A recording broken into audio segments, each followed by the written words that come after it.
मोनिका अरोड़ा जी, नोएडा। राधे राधे महाराज। महाराज जी, यदि परिवार का ही कोई शख्स छल कपट झूठ फरेब करे और उसकी वजह से रिश्ते खराब हो रहे हों तो क्या करना चाहिए? शास्त्रों में इसका क्या समाधान है? अब ये देखना पड़ेगा कि वो आपका कौन सा संबंधी परिवार में क्या संबंध लगता है। हर संबंध का एक अपना अधिकार होता है, सबके लिए सार्वजनिक उत्तर नहीं दिया जा सकता। आप किस संबंध से बात कर रहे हैं? वो आपका कौन संबंधी है परिवार का? क्या लगता है आपका? भाई। हाँ, भाई लगता है। आपका ब्याह हो चुका है? तो अब आपको क्या मतलब है? आप अपने पति के अनुकूल रहिए, भाई का त्याग कर दीजिए। अगर हमारे पारिवारिक संबंध में अगर भाई के शब्दों के द्वारा, छल कपट के द्वारा विक्षेप पड़ रहा है तो भाई का त्याग कर देना चाहिए। और पति की अनुकूल परिस्थिति में हमको उनको अनुकूलता देनी चाहिए। प्रतिकूल परिस्थिति में धैर्य पूर्वक खड़े रहना चाहिए। हमें भाई माता पिता तब तक जब हमारे पति के अनुकूल, और हमारे पति के संबंध में यदि माता पिता भी हमें तो त्याग कर देना चाहिए, क्योंकि एक ही है आपके लिए कर्तव्य। अपने धर्म का पालन करते हुए पति को भगवान समझते हुए जीवन व्यतीत करो। ये भाई और ये माता और ये पिता अगर सहयोग देते हैं हमारे पातिव्रत धर्म में तो हम उनकी बात मानते हैं। अगर हमारे और पति के प्रतिकूल परिस्थितियां पैदा करने वाला कोई हो तो उसे त्याग देना चाहिए। और अगर इधर परिस्थिति ठीक है और उधर वो ऐसा कर रहा है और माता पिता विक्षिप्त हो रहे हैं तो? क्योंकि हम वो अपना अधिकार थोड़ी जला सकते हैं। मान लो ये स्त्री है, ये अपना अधिकार थोड़ी जला सकती है। क्या अधिकार जला सकती है? ना, या तो भाई अपने पास रख लो, तो अपने पास रखने का अधिकार पति को है कि वो अनुमति दे। उनके आदेश से ही आप अपने माता पिता को रख सकते हैं। इसलिए आपका प्रधान कर्तव्य लक्ष्य होना चाहिए पति। पातिव्रत धर्म से युक्त होकर पति को भगवान मानने वाली स्त्री सब लोग परलोक सब संभाल लेगी। उनके पास पुत्र है, उन्होंने कर्म किया है, पुत्र ऐसा आचरण करेगा कि दुख भोगना पड़ेगा। अगर आपकी उदारता, आपके पति की उदारता कि वो आपके पास रहे, आप सेवा करे तो एक रास्ता बन सकता है, नहीं तो अपने अपने कर्म का अवश्य भोगना होता है। आप अपने पति को लेकर सतमार्ग में चलो। समझ पा रहे हो? अखिलेश जी। श्री हरिवंश। श्री हरिवंश महाराज जी, अगर वृंदावन अखंड वास नहीं हो पा रहा तो जहां रह रहे हैं वहीं उसी स्थान को वृंदावन की पूर्ण रूप भावना से भावित करके अखंड वृंदावन वास का फल प्राप्त होगा? भावना माँ जैसी और माँ अंतर होता है कि नहीं? माँ जैसी और माँ अंतर होता नहीं होता? कि आपको हम माँ जैसी मानते हैं, लेकिन माँ और माँ जैसी हम व्यवहार जरूर करेंगे माँ जैसी, लेकिन माँ तो माँ होती है ना। ऐसे ही वृंदावन बिहारी जी, राधा वल्लभ जी, राधा रमण जी और अनंत गोपियों के आंसुओं से भींगी हुई ये भूमि, हम भावना कर सकते हैं, पर वृंदावन जैसा तो सिर्फ वृंदावन है। अब पहले हम आपकी बात को समझाने के लिए कह रहे, ठीक है? अब हम जहां हैं मंत्र जप करते हुए, नाम जप करते हुए वृंदावन की भावना में, तो हमारा जहां भी शरीर छूटेगा वृंदावन बन जाएगा। जैसे भारतीय सैनिक कहीं भी शरीर छोड़े तिरंगा में ही लपट कर भारत ही आएगा। अगर भारतीय जैसे सैनिक है ना, तो कहीं भी भेजा जाए तो तिरंगा में लपेट करके भारत ही आएगा। ऐसे ही कहीं भी हो, प्रिया प्रीतम के हो, वृंदावन के हो, उनका चिंतन करोगे और शरीर छूटेगा तो वृंदावन ही आओगे। दोनों बात की, पहले बात का खंडन किया और फिर उसका मंडन किया। खंडन इस बात का, कोशिश करो यदि सौभाग्य बन सके तो अंतिम समय इसी रज में प्राण छूटे, हम अंतिम समय वास करते हुए इस रज में छोड़ें। अगर ऐसा सौभाग्य नहीं मिल रहा तो हम जहाँ भी हैं रज लगाते हैं, वृंदावन का जस गाते हैं, नाम जप करते हैं, तो वृंदावन ही आना होगा हमें। वृंदावन ही अंतिम हमारा निर्णय स्थान है ना, तो अंतिम में आना हमें यही होगा। ठीक है? ठीक। पर कोशिश करो कि अगर कभी ऐसा संयोग बन जाए कि भाई लड़के का हिसाब किताब हो गया और आप वृंदावन वास करते हुए, भजन करते हुए शरीर छोड़े वृंदावन में, तो ये प्रगट सौभाग्य। भावना में तो चूक हो सकती है, लेकिन प्रगट में चूक नहीं हो सकती। यहाँ इस रज में हम शरीर छोड़ रहे हैं भगवान के धाम में, अब सीधी गति है। अगर भावना में तो अंतिम समय पता नहीं क्या भाव आ जाए, अंतिम फाइनल के समय क्या भाव आ जाए, उसमें चूक हो सकती है, लेकिन इसमें चूक नहीं। अंतिम समय में रज में पड़े हैं और धाम में शरीर छोड़ रहे हैं, तो हमारे भाव का वहाँ कुछ नहीं है। अंतिम स्थान का प्रभाव भाव को बदल करके प्रियालाल की प्राप्ति करा देगा। हरिओम शर्मा जी, मथुरा से। राधा वल्लभ श्री राम। श्री हरिवंश महाराज जी, महाराज जी, भगवत गीता में भगवान श्री कृष्ण जी कहते हैं, जिससे कोई भी जीव उद्वेग को प्राप्त नहीं होता और स्वयं भी किसी जीव से उद्वेग को प्राप्त नहीं होता, तथा जो हर्ष अमर्ष भय उद्वेग आदि से रहित है, वो भक्त मुझको बहुत प्रिय है। गुरुदेव भगवान, क्या ग्रस्त आश्रम में रहते हुए आज के विपरीत काल में ये संभव है? नहीं, अध्यात्म में काल नहीं जोड़ते हैं, स्थिति होती है, चाहे जिस युग में हो। अध्यात्म में गृहस्थ नहीं जोड़ते हैं। आप चाहे जो भी कार्य कर रहे हो, अध्यात्म स्वीकार करने पर स्थिति होती है। क्या गृहस्थ ऐसी स्थिति को नहीं प्राप्त हुई? क्या आज नहीं है? आप ऐसा नहीं कह सकते कि आज नहीं है, क्योंकि आप पूरे भारतवासियों को नहीं जानते हैं। गंगा किनारे भ्रमण किया, ऐसे ऐसे गृहस्थ हैं जो ब्रह्मबोध संपन्न है और लड़का बच्चा नाती पनाती घर गृहस्थी में रह रहे हैं। तो जब हम अध्यात्म को चलते हैं तो हम सिर्फ भगवान के हैं ये मान के चलते हैं। हम गृहस्थ हैं कि विरक्त हैं, हम कहाँ के हैं, कौन है, कितनी अवस्था, क्या पढ़े कि नहीं पढ़े, कौन जाति, ये सब नहीं देखा जाता। हम भगवान के अंश हैं और मुझे भगवत प्राप्ति करनी है। जब इस मार्ग में चलते हैं तो जब सर्वत्र भगवान की भावना की जाती है तो किसी से हम उद्वेगित नहीं होते, क्योंकि मेरा भगवान ही, आराध्य देव ही मुझे पक्का करने के लिए उद्वेग कर रहा है, तो मैं उद्वेगित नहीं होता। और मेरे सामने भगवान, इसलिए मैं उद्वेगित करने वाला वचन या चेष्टा नहीं करूंगा। बिना भगवत भाव के नहीं हो सकता। जो अमर्ष है, जो हर्ष है, जो शोक है, ये सब मायाकृत दोष है। अरे कोई भी करता रहे, करते रहे बनी, लेकिन हमको अपनी स्थिति में स्थित रहे। हाँ, अध्यात्म अपने को सुधारता है। तेरे भावे जो करे भलो बुरो संसार, नारायण तू बैठ के अपनो भवन बुहार। हमें तुरंत विवेक के द्वारा सोचना है, ये गाली क्यों दे रहे हैं? कोई ना कोई कर्म हमारा है जिसका मार्जन कराने के लिए भगवान इनको निमित्त बना रहे हैं, तो हम चुपचाप सहन कर लेते हैं। ये बोल करके अपना जितना रोष है खाली करके चले जाते हैं। हम आनंदित हैं, मेरे किसी कर्म का मार्जन हुआ है, वो अपनी स्थिति में है। अगर विवेक नहीं तो झगड़ा हो जाएगा। अभी नए संस्कार बन गए, अब वो स्थिति से चूक गया, अब उसका कोई महत्व नहीं। पलट कर जवाब नहीं दिया, चुपचाप सह गए, ये बहुत बड़ी बात है। ये महान पुरुष है। आपको थप्पड़ मार दिया, आपने मुस्कुरा कर चल दिए, फिर वो गाली दे रहा है, आप महान पुरुष हो गए। क्षमावान महान होता है, न कि क्रोधी। आपको कोई प्रतिकार करने की इच्छा ही नहीं हुई, ये बहुत बड़ी स्थिति है, बहुत बड़ी स्थिति है। तो अब ये भगवान के भजन से आएगी। खूब नाम जप करो और भगवान से प्रार्थना करो तो वो स्थिति प्रदान कर देंगे। जितना उनको प्रिय है उनसे प्रार्थना करो, वही सद्गुण दे दो। हे नाथ, जो जो गुण आपको प्रिय है वो आप हमारे अंदर विराजमान कर दो। भगवान की आराधना करो, भजन करो, उनसे मांगो कि ये सारे सद्गुण हमें प्रकाशित करो हृदय में, जो आपको पसंद है। जैसा आप चाहो वैसा मुझे बना लो, वो ऐसा बना लेंगे। इसमें गृहस्थी का कोई बाधा नहीं है, कोई बाधा नहीं है। ये भ्रम छोड़ दे कि गृहस्थी होकर के हम भगवान की प्राप्ति नहीं कर सकते, या जो संतों की गति होती वो हमारी गति नहीं होगी। नहीं, ऐसा नहीं। हाँ, थोड़ा अलग है, उसको समझना पड़ेगा कि गृहस्थी में हम कैसे चले जिससे हम संतों की गति को प्राप्त हो। अगर वो समझ गए तो गृहस्थ में रहते हुए आप संत हो। विभीषण जी कोई लाल पीला वस्त्र पहने थे क्या? रावण के भाई थे, राजमंत्री थे। भगवान की शरण में जब आए तो भगवान ने क्या कहा? तुम सारीखे संत प्रिय मोरे। सीधे संत कह रहे, तुम सारीखे संत प्रिय मोरे, धरो देह नहीं आन्य। तुम्हारे जैसे संतों के लिए मैं अवतार धारण करता हूँ। विभीषण जी कोई वेश नहीं धारण किए थे, गृहस्थ में ही थे, पर इतने महान संत कि भगवान शंकर कैलाश से बोल उठे जब रावण ने लात मारी, और विभीषण जी सह गए और कहा, तुम पितु सरिस भले ही मोहि मारा, पर राम भजे हित नाथ तुम्हारा। तो कैलाशपति बोल पड़े, उमा संत कह यही बड़ाई, मंद करत जो करत भलाई। वो मंद कर लात मार रहा, ये उसकी भलाई करे, यही साधुता है। तो दो जगह से प्रमाणित हुआ विभीषण जी संत हैं। एक तो स्वयं भगवान श्री राम ने कहा और एक कैलाशपति भगवान शिव ने कहा, पर विभीषण जी बाहर से कोई संत वेश नहीं धारण किए।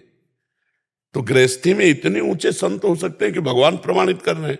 तो हमको ये नहीं सोचना कि हम गृहस्थ धर्म में हैं तो हमारी सदगति नहीं हो सकती, हम आध्यात्म की ऊंचाई पर नहीं जा सकते, हम संत नहीं कहला सकते। अंदर की स्थिति को संत कहते हैं। अगर अंदर की स्थिति संत है और भेष भी संत है तो क्या कहना है। अगर अंदर की स्थिति नहीं, भेष केवल है तो पाखंड है। अगर आप गृहस्थी में पैंट शर्ट कोट पहने और आप भगवान के चिंतन में और शास्त्र की आज्ञा के अनुसार चलते हैं, आप संत हैं। समझ पा रहे हैं आप जी? विवेका जी अंबाला से। महाराज जी राधे राधे, आपके चरणों में कोटि कोटि प्रणाम। महाराज जी पिछले 2 साल से नियमित आपका सत्संग अपने परिवार के साथ सुन रही हूँ। कठिन परिस्थितियों में आपकी बातों से बहुत प्रेरणा मिलती है। वह नियमित नाम जप से मन को काफी बल मिलता है। महाराज जी मेरा एक प्रश्न है, हमारे विचारों, भावनाओं और कार्यों मतलब कर्मों के बीच में क्या संबंध है? हम उनके कैसे सामंजस्य बैठा सकते हैं? अर्थात अपनी सोच, भावना और कर्मों में अंतर ना हो जिससे हमारा मन शुद्ध हो सके। सुनो, पहले हमारी बुद्धि शुद्ध होनी चाहिए, क्योंकि विचार और भावना ये बुद्धि से ही होते हैं। क्या करना चाहिए, क्या नहीं करना चाहिए, ये निर्णय कौन करता है? बुद्धि। अंतःकरण में 4 हैं, मन, बुद्धि, चित्त, अहंकार। चित्त उस विषय का चिंतन करता है जो करना है या नहीं करना है। निर्णय बुद्धि देती है कि करना है कि नहीं करना है। करना ही है ऐसा संकल्प मन बनाता है, नहीं करना है ऐसा संकल्प मन बनाता है। और अहंकार मैं करता हूं, ये 4 हैं करण में। हमको पहले बुद्धि शुद्ध करनी है। अगर बुद्धि भगवान के भजन में लगी है तो हमारे विचार निर्णय करने वाली बुद्धि होगी, तो विचार अच्छे होंगे, हमारे भाव सुंदर बनेंगे और हमारे कर्म निषिद्ध नहीं होंगे, सत्कर्म होंगे, विधि पूर्वक कर्म होंगे, भागवतिक कर्म होंगे, पुण्य कर्म होंगे, पाप कर्म नहीं बनेंगे। तो हमें पहले बुद्धि सुधारनी है। यदि हमारी बुद्धि शास्त्र सम्मत चलती है तो सुधरी हुई है, और यदि शास्त्र के प्रतिकूल चलती है, मनमानी चलती है, तो बुद्धि बिगड़ी हुई है। जिस बुद्धि को मन ने अपने अधिकार में कर लिया वो बुद्धि बिगड़ी हुई है, और जिस बुद्धि ने मन को अपने अधिकार में कर लिया वो बुद्धि सुधरी हुई है। बात समझ लो, जिस बुद्धि को मन ने अपने अधिकार में ले लिया वो बिगड़ी हुई बुद्धि है, और जिस बुद्धि ने मन को अपने अधिकार में ले लिया वो सुधरी हुई बुद्धि है। किसका प्रश्न है, समझ पा रहे हैं आप? हाँ। हर्षदीप यादव जी। महाराज जी आपके चरणों में कोटि कोटि प्रणाम। महाराज जी मुझे कुछ महीने पहले यहाँ से मैंने दिनचर्या लिया और आपकी कृपा बल से वो दिनचर्या चल रही है, परंतु गुरुदेव कुछ समय से मन बहुत उदास रहने लगा है, कुछ भी करना। क्योंकि विषय सेवन करने वाला मन है, अब उसे विषय मिल नहीं रहा, उसे मनमानी करने को मिल नहीं रहा, तो उदास की बात, उसे मारना होगा।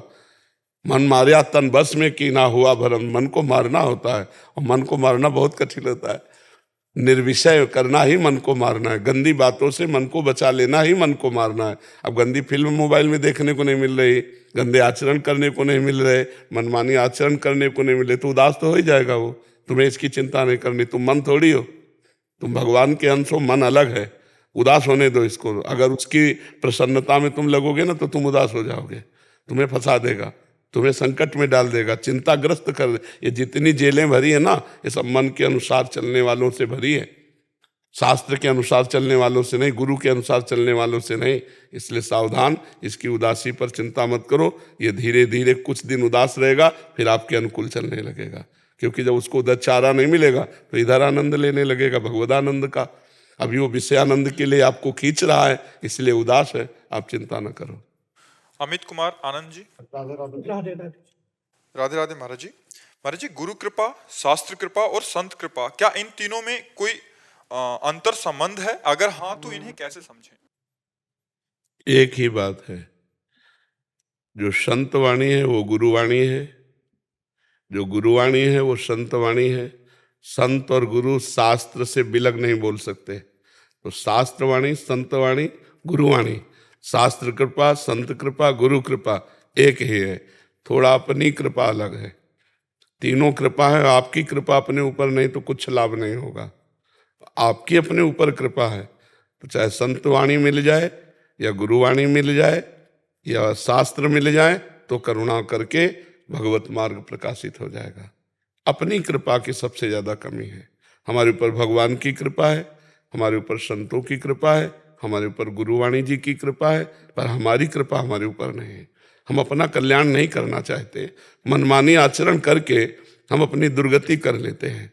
ये हम अपने ऊपर कृपा करें कि हम अपने द्वारा अपना उद्धार कर लें। बिना हमारी कृपा के किसी की कृपा हमारे ऊपर काम नहीं करेगी।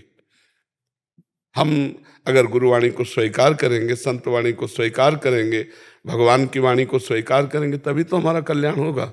नहीं तो बरस तो रहे हैं भगवान भी, संत भी, गुरु भी, लेकिन हम तरस रहे हैं क्योंकि हम उनसे विमुख होकर विषय भोगों में रत हैं। इसलिए हमारी मनमानी जो इच्छाएं हैं, गुरुमानी तो कोई बिरला होता है, मनमानी सब होते हैं। मनमानी हट करके गुरुमानी हो जाए। गुरु लाखों लोग बनाते हैं, लेकिन गुरु की बात कोई बिरला मानता है। गुरु मानने वाले लाखों मिलेंगे, लेकिन गुरु की मानने वाले कोई बिरला हो। जो गुरु की मान लिया वही मुक्त हो गया। मोक्ष मूलम गुरु कृपा, वही कृपा पात्र बन गया। मन वचन कर्म से आदेश का पालन करना ही कृपा पात्र है। तो हम अपने ऊपर कृपा कर लें, सबकी कृपा हमारे ऊपर है, वो सब कृपा एक ही है, और हमारी कृपा हो जाए तो सब कृपा हमारे ऊपर फलीभूत हो जाए। समझ पा रहे हैं आप जी? पवन सैनी जी दिल्ली से।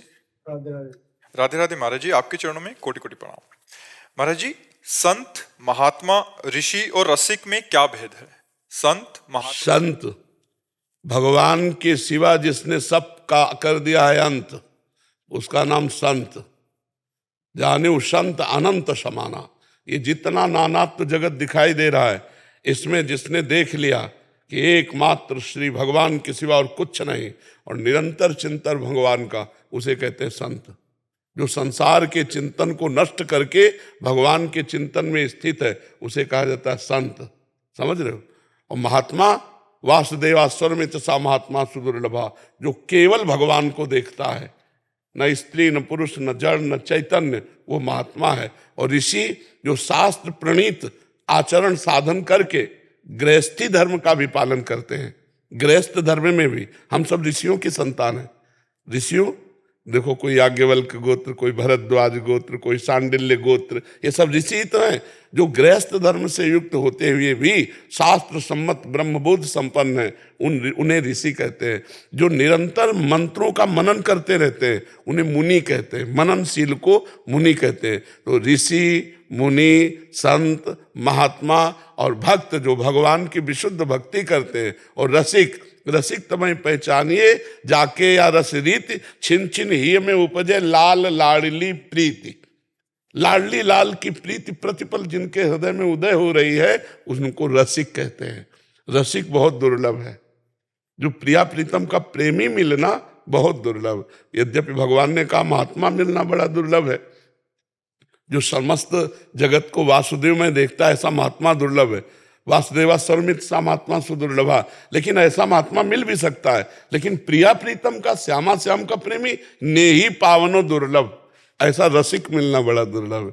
और रसिक मिल गए तो सब बात बन गई। फिर तो ज्ञान, प्रेम, वैराग्य सब मिल जाएगा। उनकी दृष्टि में, उनकी वाणी में वो पावर है कि हमको संसार रूपी दलदल से उठाकर वो सुदृढ़ भगवत मार्ग में चला नहीं देंगे, दौड़ा देंगे, क्योंकि उनमें पावर है, भागवतिक पावर है, उससे हम दौड़ पड़ेंगे। महाराज जी, हमारा भला करने के लिए जो भगवान के पार्षद भेजे जाते हैं, उनको भी भगवत प्राप्ति क्यों करनी पड़ती है? क्या भगवत प्राप्ति के बाद वे पार्षद बनते हैं? नहीं, भगवान के द्वारा जो भेजे होते हैं उनको भगवत प्राप्ति नहीं करनी होती, वो भगवत प्राप्ति कराने आते हैं। पर जिस वजह से वो पार्षद बने, वो वजह थोड़ी छूट जाएगी। नाम कीर्तन करना, नाम जप करना, भगवान की लीला कथा सुनना, भगवान की लीला कथा गाना, भगवान के लिए प्राण समर्पित करना, यही उनकी साधना थी। अब सिद्ध होकर यही स्वभाव बन गया है। अब उनको भगवत प्राप्ति, जो भगवान के द्वारा भेजे पार्षद हैं, उनको करना नहीं होता, वो तो किए हुए हैं, पर उनका आचरण वही रहेगा जो एक भक्त का आचरण रहता है, क्योंकि इसी से तो सिद्ध हुए थे। समझ पा रहे हो आप? हाँ, उनको कुछ करना नहीं, वो तो पूर्ण हो गए। जिसके पाने के बाद कुछ पाना बाकी नहीं रहता, जिसके जानने के बाद कुछ जानना बाकी नहीं रहता, जिसके देखने बाद कुछ देखना बाकी नहीं रहता, वो है भगवत प्राप्ति।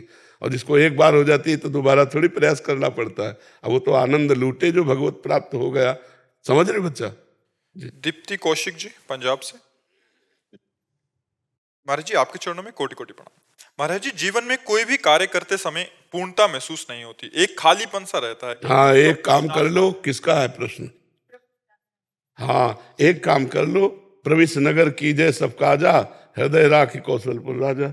खाली नहीं रहेगा, हृदय खाली नहीं रहेगा। जो भी कार्य करो, पहले भगवान को अपने हृदय में चिंतन करो।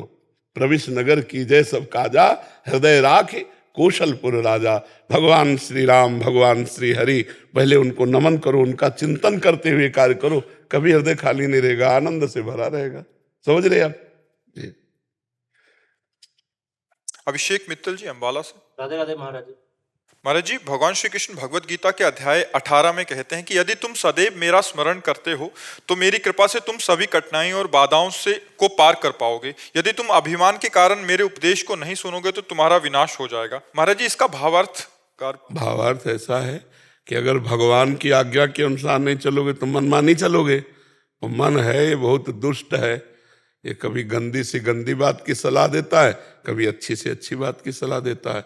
तो इनकी दोनों सलाहों को हमें भगवान की आज्ञा से मिलाना होगा। तस्मात् शास्त्रम प्रमाणम ते कार्याकार्यो व्यवस्थितो। ये जो मन कह रहा है ये ठीक है कि गलत, वो भगवान की वाणी से मिलाया। तो ये भगवान की वाणी कह रही है, ये बात हम कैसे समझेंगे? तो भगवान का नाम जप करो, भगवान का चिंतन करो, तो तुम्हारी बुद्धि पवित्र होगी। पवित्र बुद्धि ही भगवान के वचनों को समझ पाएगी। जो भगवान के वचनों को समझ गया उसका समस्त जो विपत्तियां हैं, जो दुर्गम कठिनाइयां हैं, उसके लिए घास फूस के समान वो लांघता चला जाएगा। अगर भगवान की वाणी नहीं समझी, मनमानी आचरण किए तो दलदल में फंसते चले जाओगे, विपत्ति में फंसते चले जाओगे। यही सर्वनाश है। बुद्धि का भ्रष्ट हो जाना ही सर्वनाश है। ध्यायतो विषयान पुंसान संगास्ते सुपजायते, संगात संजायते कामः, कामात् क्रोधो विजायते, क्रोधात् भवति सम्मोहा, सम्मोहा स्मृति विभ्रमः, स्मृति भ्रंशात् बुद्धिनाशो, बुद्धिनाशात् प्रणश्यति। जो मनमानी विषय भोगों का चिंतन करता है वो विषय क्रिया करता है। विषय क्रिया में बाधा पड़ने पर क्रोध और पूर्ति पर लोभ होता है, और लोभ और क्रोध दोनों स्मृति नष्ट कर देते हैं। स्मृति नष्ट होने पर बुद्धि मूढ़ हो जाती है, और मूढ़ बुद्धि होने पर भ्रष्ट हो जाता है। इसलिए सर्वनाश कहा जाता है। बुद्धि का नाश ही सर्वनाश है। समझ पाए आप? जी महाराज। हाँ। हमारे जिसमें नाम जप जैसे कि नाम जप की 3 स्टेज होती हैं, नामाभास, नामापराध, शुद्ध नाम। जैसे अभी शुरू में नाम अपराध होता है, तो तीनों में शुद्धिकरण उतनी मात्रा से होता है जितना शुद्ध नाम से होता है। हम आग तुम्हें भाव से छुआएं, गुस्सा से छुआएं, बड़े प्यार से छुआएं, आग बराबर लगेगी तीनों में कि नहीं लगेगी? आप हमें बताओ। बहुत बुद्धि मत चलाओ, नाम जप करो। जी महाराज जी राधे राधे। महाराज जी, मैंने ये माना तो था कि मेरे गुरु ही मतलब आप ही ब्रह्म हो, आप ही श्री जी हो, आप ही लाल जी हो, लेकिन इसका अनुभव कभी नहीं हुआ। क्योंकि आप हमारी बात को नहीं मान रहे हैं। अगर आप राधा राधा राधा राधा राधा राधा राधा राधा राधा हर श्वास में रटे तो आपको पहले रोना आएगा, और फिर आएगा बलिहारी गुरुदेव ऐसा आनंद दिया। फिर और जब आगे बढ़ोगे तब रूप झलक आएगी, तब उस रूप को देखोगे जो नेत्रों में प्रकाशित होगा। तो गुरु की तरफ देखोगे तो उन्हीं का दिया हुआ रूप, और वो ही है। पिय मूरति नयनन वसय ते ही रसदाय समाय। पहले तो शब्द की त्रुटि हो गई आपसे कि माना था, मतलब माना है महाराज। नहीं था और है में अंतर होता है ना। नाम जप करो, पवित्र आचरण करो, भगवान को भोग लगा के भोजन पाओ, और लंबे समय तक सातु दीर्घ काल निरंतर सत्कार सेवितो दृढ़ भूमि। दीर्घ काल तक, लंबे समय तक। तो हमारी जब वासनाएं नष्ट होंगी, हमारे मानस नेत्र खुलेंगे। 3 नेत्र हैं।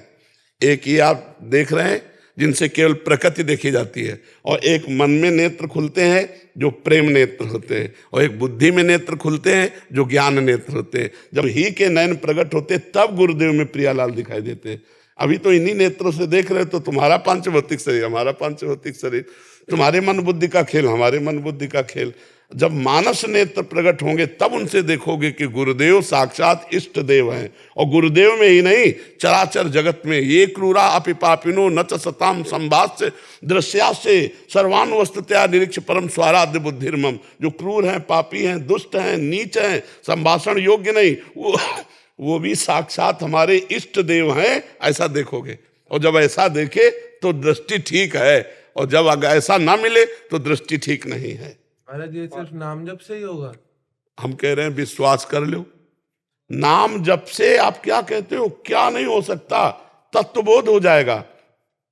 आज सत्संग सुना था? नहीं सुना? सत्संग सुनो तो प्रश्न का उत्तर मिलेगा।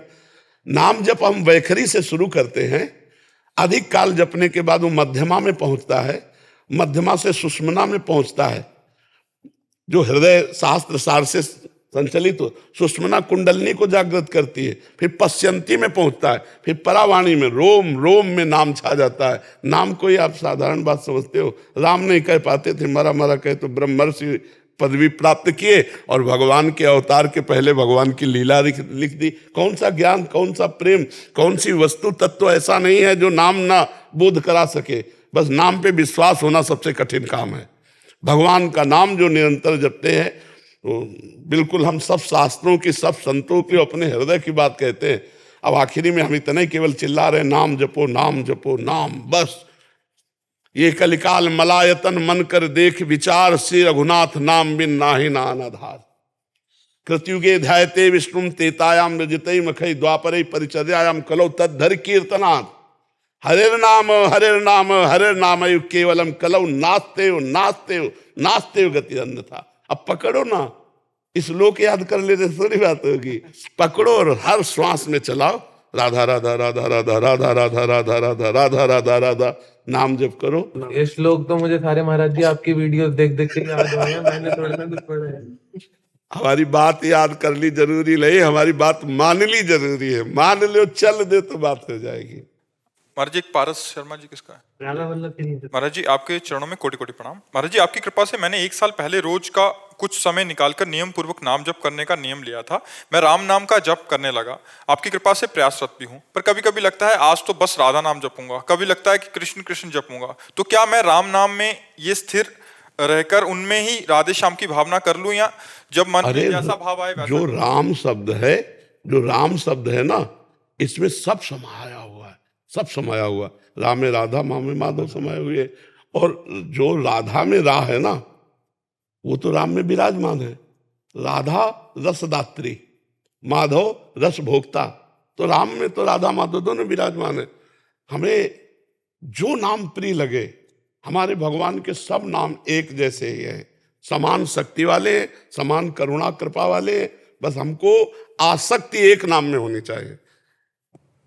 एक संत ने लिखा, राधा को आधा जपे, श्याम नाम को अंत, तो इनको निस्दिन जपे तिनको कहते संत। बिल्कुल बिल्कुल बिल्कुल, राम राम राम राम, बिल्कुल। महाराज जी, एक वक्त हम ऊपर डाले डाल। अभी महाराज जी कुंभ में आयोजन था श्रीमद् भागवत का, तो आपका भी दर्शन वहीं कुंभ में हुआ।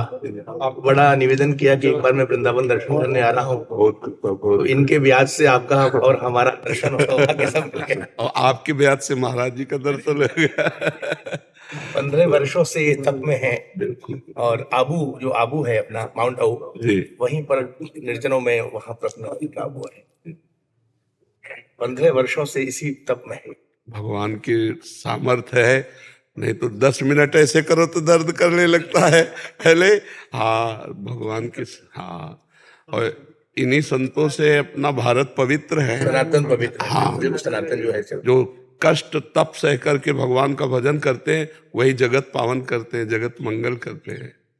बाबा महर्षि का ब्रजवासियों के प्रति इतना भाव है, वही बात की यन्मित्रम परमानंदम पूर्णम ब्रह्म सनातनम।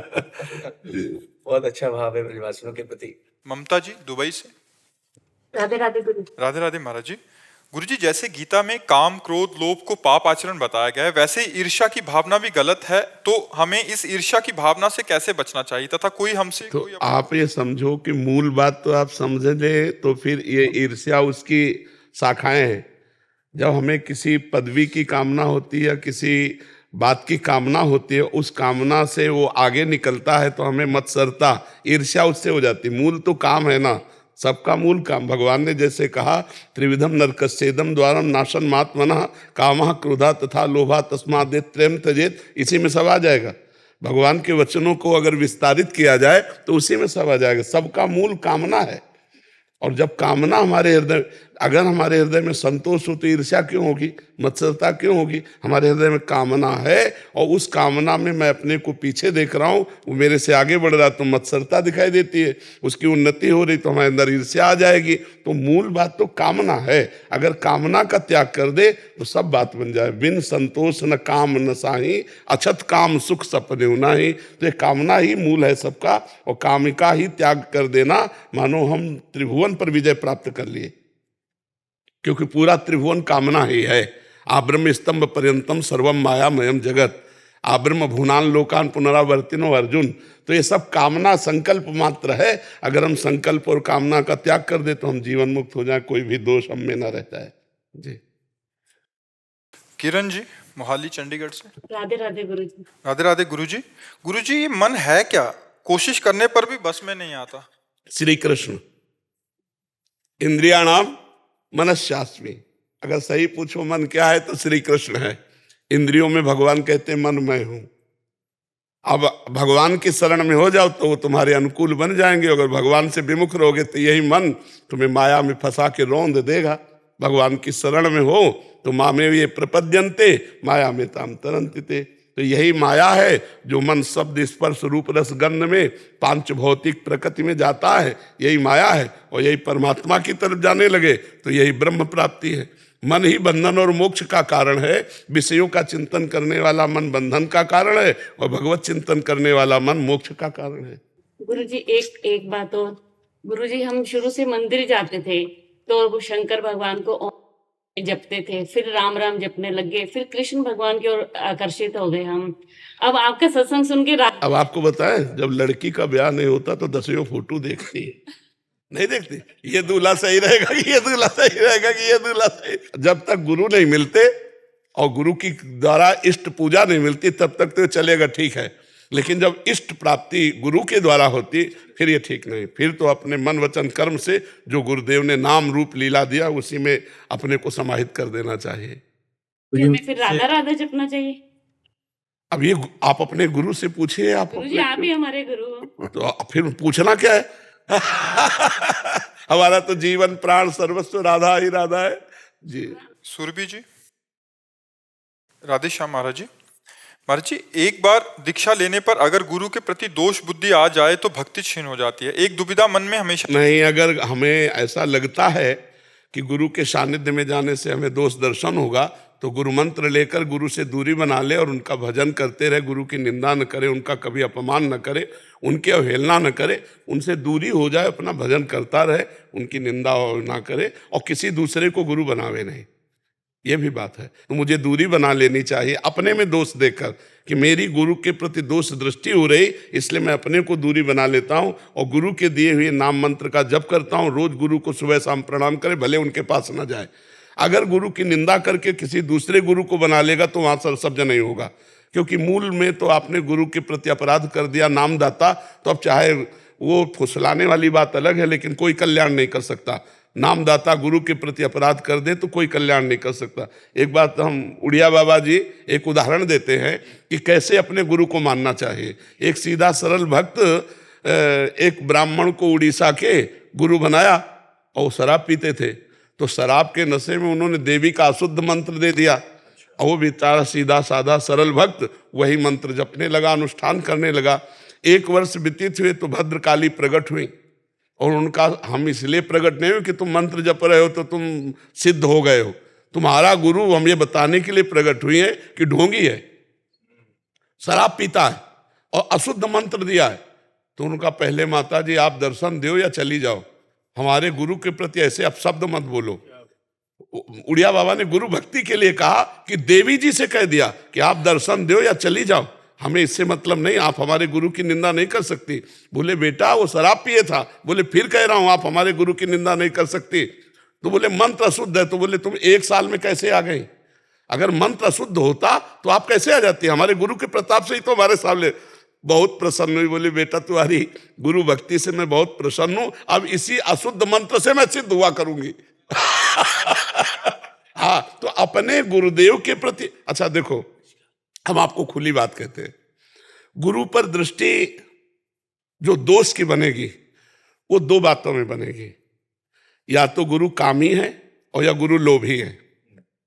तीसरा तो हमें कोई पॉइंट नजर नहीं आ रहा, प्रायः यही नजर आएगा, लोभी में सब लोभ आ जाता है और कामी में सब कामनाएं आ जाती है।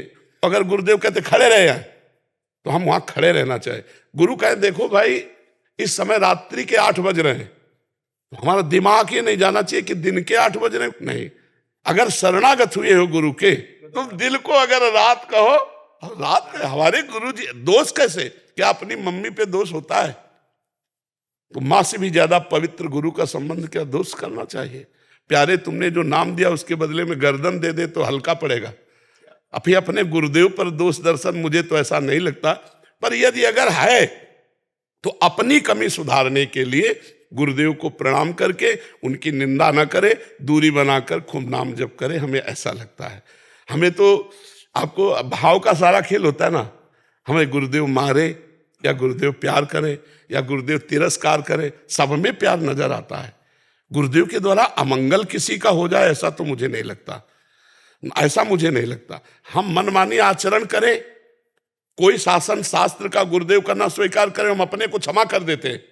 विचार कीजिए, और अपने प्राण प्रिय गुरुदेव ने जिन्होंने नाम दिया, मंत्र दिया, अपना जीवन दे दिया, हम उन पर दोष दर्शन करें। मुझे आज तक ये बात समझ में नहीं आई कि अगर कोई 1 लोटा पानी पिला दे तो मैं उसका ऋणी होता हूं, और गुरुदेव ने नाम रस पिला दिया और हम गुरुदेव पर दोष दर्शन करें। इतने बड़े ज्ञानी हो गए, इतने बड़े महात्मा हो गए, हम इतने बड़े पवित्र हो गए, जरा लौट के अपना परिचय देखो। क्या तुम गुरुदेव के लायक थे? जब उन्होंने स्वीकार किया तो तुम गुरुदेव को ही दोष दर्शन के द्वारा तिरस्कार कर रहे हो, तुम्हारी दुर्गति पक्की है। यह हम सबको समझा रहे हैं, सहसा किसी को गुरु मत बनाओ, लेकिन गुरु बनाओ तो जैसे अपनी माँ है, अब चाहे वो कड़वी स्वभाव की हो चाहे मीठी स्वभाव की हो, माँ तो माँ है। हम दूसरे को माँ थोड़ी कह सकते हैं, जो अपनी माँ है वो माँ ही माँ है। जब हम सांसारिक संबंधों में अपने माँ और अपने पिता को माँ पिता ही कहेंगे, तो परमार्थिक संबंध में गुरुदेव का जब सर्वस्व है तो हम गुरुदेव पर दोष दर्शन कैसे कर सकते हैं? बस यही इतना सब। एक हम और आपको बता दे, संदीपनी जी जब अपने गुरु जी के यहाँ सेवा में रहते थे तो बहुत से शिष्य थे, तो संदीपनी जी को गुरुजी बहुत प्यार करते थे, उनके गुरुजी। तो सब शिष्यों में ईर्ष्या फैल गई, तो गुरुदेव ने एक स्वांग किया उन्माद का, पागल का, थूक देना। संतों के बड़े विचित्र खेल होते हैं अपने से दूर करने के लिए, डंडा उठाना, गाली गलौज करना। अब सब भागने लगे शिष्य, संदीपनी जी उनकी सेवा में रहे। जब कुछ दिन बाद उन्माद का स्वांग उतरा तो उनका बेटा सब शिष्य कहाँ गए? बोले गुरुदेव आपकी इस क्रियाओं से वो सब भाग गए। बोले तुम क्यों नहीं भागे? गुरुजी आपको स्नान कौन कराता, भिक्षा मांग के कौन पवाता? तो बोले क्या मैंने तुम्हारे साथ उद्दंडता नहीं की?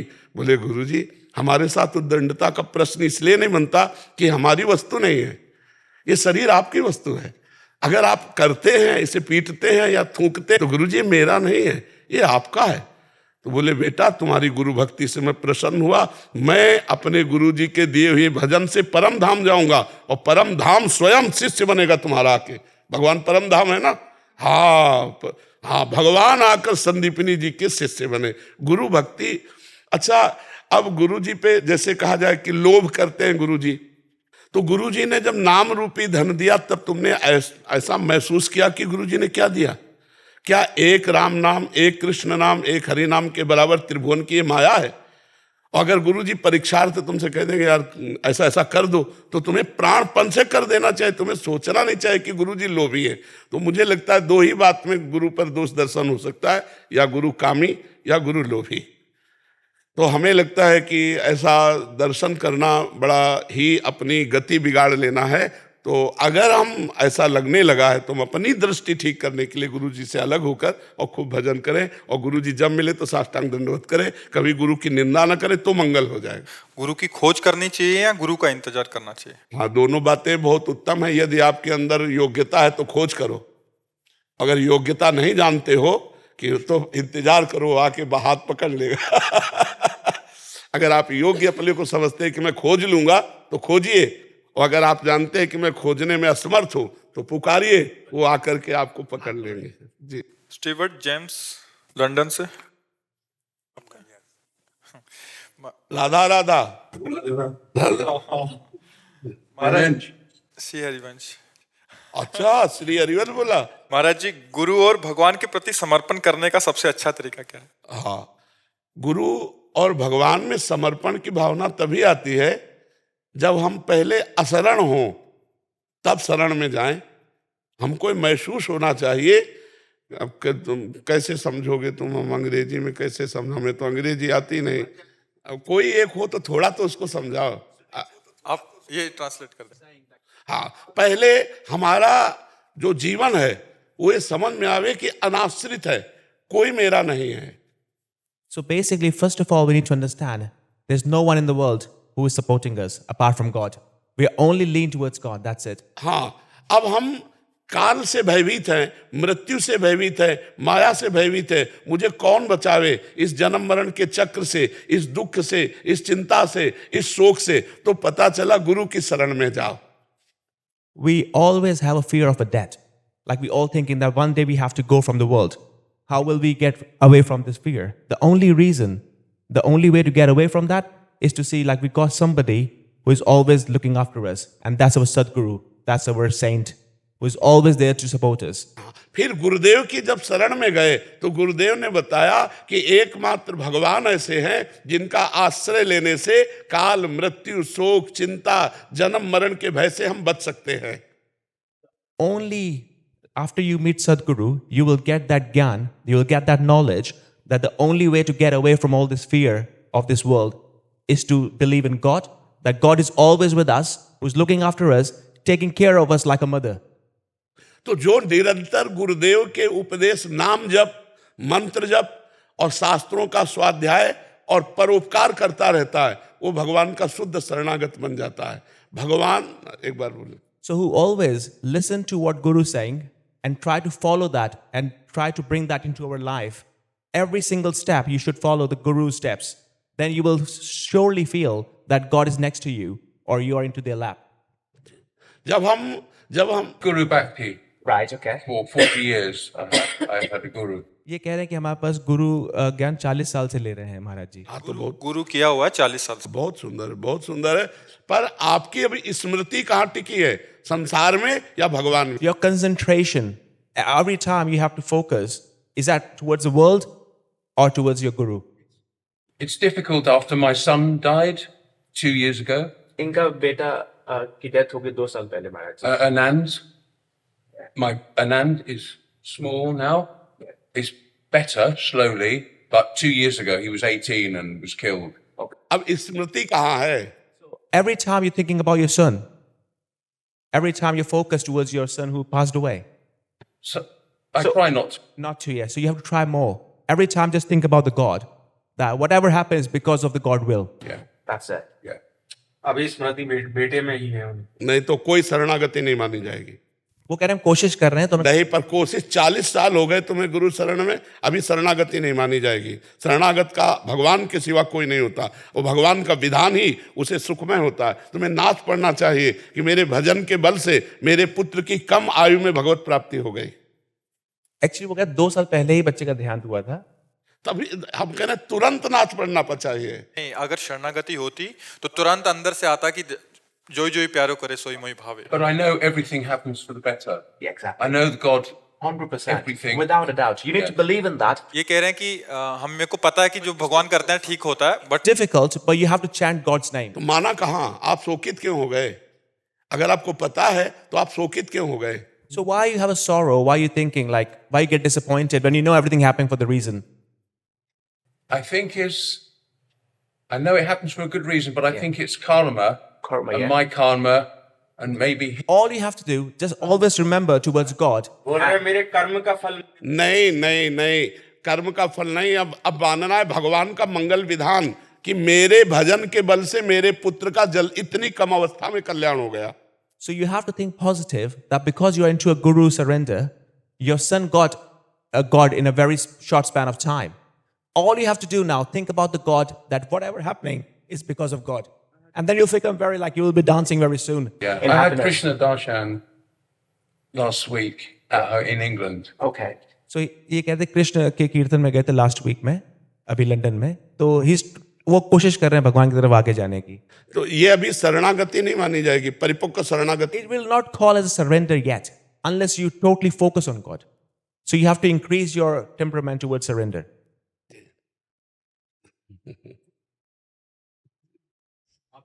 तुमने हमारी बात को बताया, इसको दुपट्टा पहला से पढ़ाई लिखाई का यही लाभ है. हाँ, यही लाभ है बच्चा, यही लाभ. महाराज जी, आप भजन गायक हैं, खाटू श्याम जी के भजन गाते हैं. का नहीं है मित्तल जी। अच्छा अच्छा. एक भजन आपको हाँ, सुना दो सुना दो सुना दो. हारा हूँ बाबा पर तुझ पे भरोसा है,